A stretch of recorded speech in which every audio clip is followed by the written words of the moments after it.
But back to the point about political leadership.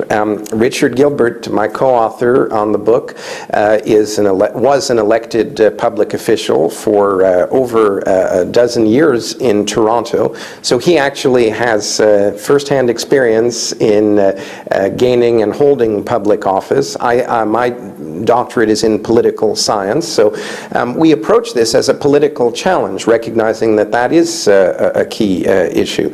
And another transport revolution that the book chronicles is the American Great Pause in motorization, which happened during the Second World War.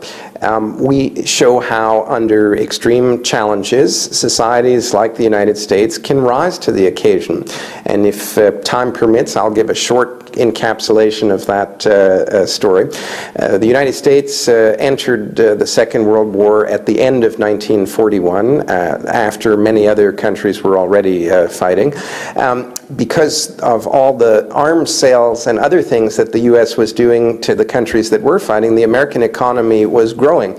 And the number of automobiles that were being produced to be sold to people who had jobs again in manufacturing and other things was going up. So the auto industry did not want to stop making cars in 1941, even after France and Belgium and other European countries had been conquered by the Axis, and after Asia was clearly being dominated by conflict as well. It took until after Pearl Harbor, December 7th, for the U.S. to act, and the U.S. created a War Production Board, which was essentially a central economic manager for the war. The first production order that the War Production Board issued, which was in February of 1942, was to stop, not pause, or not limit, but stop all civilian automobile production. So in 1941, which was a full production year, the U.S. produced 3.8 million automobiles, civilian automobiles. In 1943, the U.S. produced 143 automobiles, and vehicle miles traveled by car went down 40%. Gas rationing and tire rationing were quite significant. Vehicle occupancies went up, and public transportation and railroad travel went up by 300%. So it's an example of how transport revolutions can happen with a political crisis. We hope that there will be some work before the crisis, but we do think that the capacity to change rapidly and in a very focused way does exist. Yeah. You mentioned something about China in your book. The Chinese leadership realized that there's a crisis coming along, and they may have to do some adjustment with the transportation and urban planning policies. Was that something that you discuss in the book?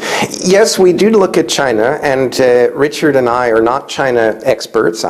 We've both visited China. Richard has worked with the government in the special administrative region in Hong Kong closely on their transportation planning, and I've been involved in APEC, so I've made a few professional visits to China, but we would not say that we're experts. I think that the optimistic view that we take for China is that there are two advantages that they either have, that they have and that they will perceive more clearly as the price of oil continues to rise. The first thing that they have is the huge urban migration, the largest in human history and on any scale.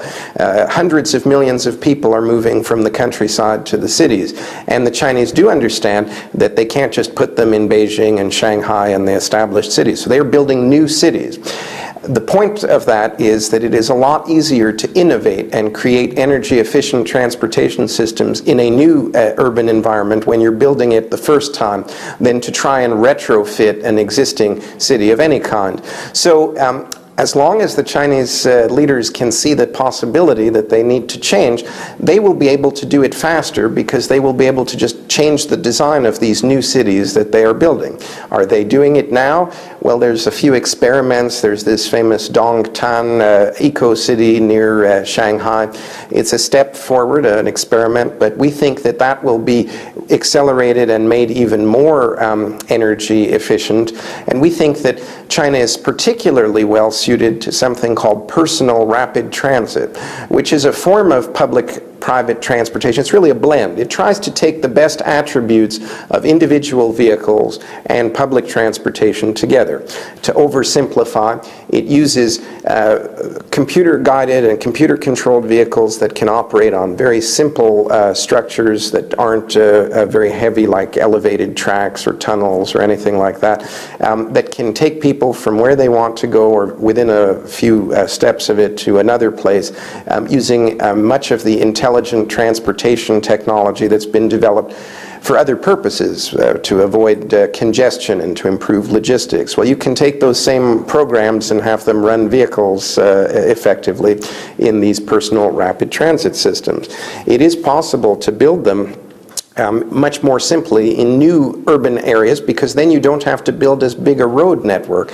We already have overdeveloped roads in many North American cities, and trying to slim them down and put in personal rapid transit will be much more costly than building smaller roads with more public transportation and personal rapid transit in China.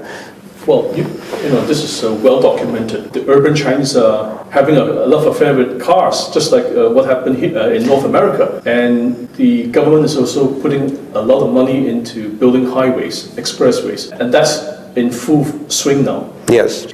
Again, I come back to the question of do we have time to deal with this issue now? Especially if you're going to see $200 oil in the next 3 to 5 years, or even before that.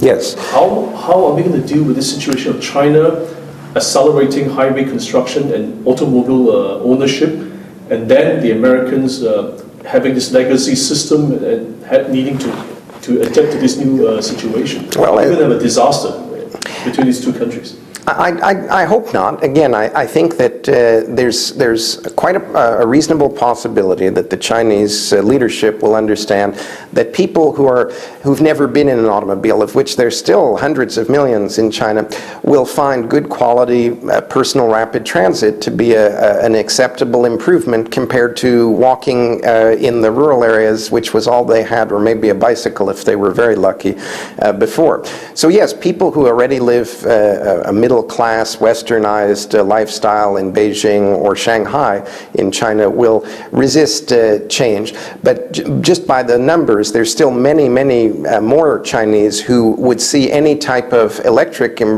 public transportation system as an improvement. And the reality is not between having an electric transportation system and an automobile transportation system in 10 years' time in China.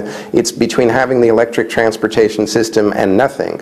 So because of economic and social collapse, China will not be able to develop in the way that it's currently going, given energy futures that are ahead. And when the leadership sees that the choice is between a collapse and having this alternative system, we're optimistic that they will lead the society toward that alternative system, and that people who are, again, coming from even less mobile, less affluent rural China will be quite open to, they won't feel shortchanged by not having a car as much as the ones who already have one might miss them.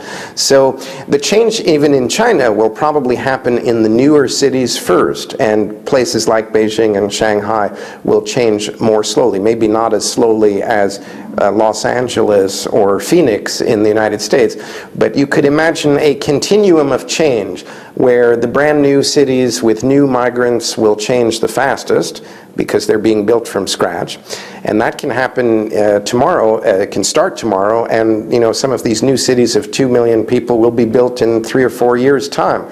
And those could be cities that are zero oil for transportation, entirely electric developed. China is expanding its electric railroad infrastructure, not as fast as the highways, but it is.